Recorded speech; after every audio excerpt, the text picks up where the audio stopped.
السلام علیکم جی۔ پاکستان اور سعودی عرب کے درمیان ایک معاہدہ ہوا ہے اور اس کے بعد سے بہت ساری ایسی خبریں چلوائی جا رہی ہیں، خاص کر کے وہ لوگ ایسی خبریں چلا رہے ہیں جو اس حکومت کے سپورٹر ہیں۔ تو وہ ایسی خبریں چلا رہے ہیں کہ بہت بڑا معاہدہ ہو گیا اور خانہ کعبہ کی جو سیکیورٹی ہے تو وہ پاکستانی فوج کے انڈر میں چلی گئی ہے، اور اس کے علاوہ بہت سارے لوگ ایسی خبریں دے رہے ہیں کہ اسی شہباز شریف کو خانہ کعبہ میں چور چور کے نعرے لگوائے گئے تھے، اور ابھی جو ہے تو وہ اسی کو خانہ کعبہ کی سیکیورٹی سونپی گئی ہے۔ اور پھر جو پروٹوکول ملا اس کے بعد سے سعودی عرب میں پاکستانیوں کو جو عزت مل رہی ہے، تو اس کی وجہ سے بہت سارے لوگ خوش بھی ہیں اس سے، اور یہ کہہ رہے ہیں کہ بہت بڑا معاہدہ ہو گیا۔ اب یہ معاہدہ کیا ہوا ہے، اس کا بیک گراؤنڈ کیا ہے، اور ابھی تک اس کی کوئی آفیشلی کوئی ڈیٹیل ہمیں ملی نہیں ہے کہ کیا معاہدہ ہوا ہے، کس طرح ہوگا۔ یہ تو سرسرا بتا دیا کہ اگر پاکستان پہ حملہ ہوتا ہے یا سعودی عرب پہ حملہ ہوتا ہے تو وہ دونوں ملک پہ حملہ تصور کیا جائے گا۔ تو آیا کیا انڈیا اگر پاکستان پہ حملہ کرتا ہے تو سعودی عرب پاکستان کا ساتھ دے گا اور انڈیا کے خلاف لڑائی کرے گا، یا انڈیا کے خلاف یہ سمجھا جائے گا کہ وہ اس نے سعودی عرب پہ حملہ کر دیا؟ تو اس سے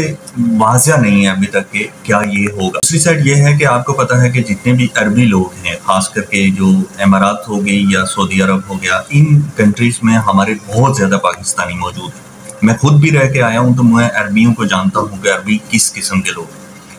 عربی پیسوں کے بڑے شوقین ہوتے ہیں، اور جو عیاشی ہے تو اس کے بڑے شوقین ہوتے ہیں، اور عربیوں سے اگر مسلسل کوئی مانگتا رہے نا تو وہ اس کی عزت نہیں کرتے۔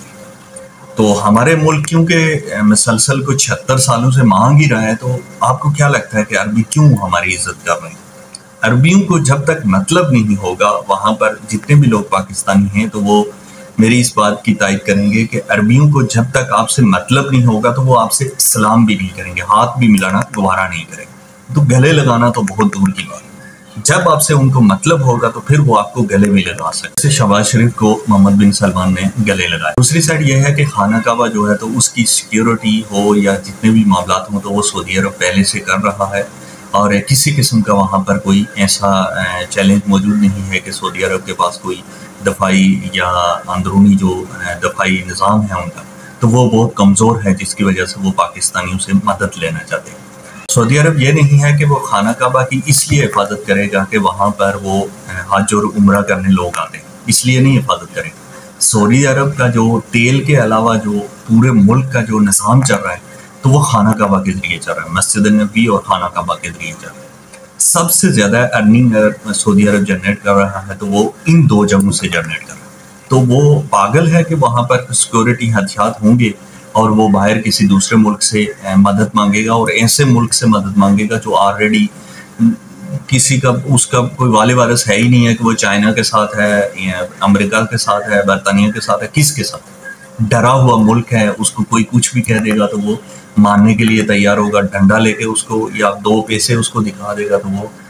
تیار ہو جائے گا۔ تو آپ کو کیا لگتا ہے کہ یہ سعودیوں کو نہیں پتا کہ پاکستان کیسا ملک ہے، اور وہاں پر جو فوج ہے پاکستان کی تو اس کی کیا کریڈٹ ہے؟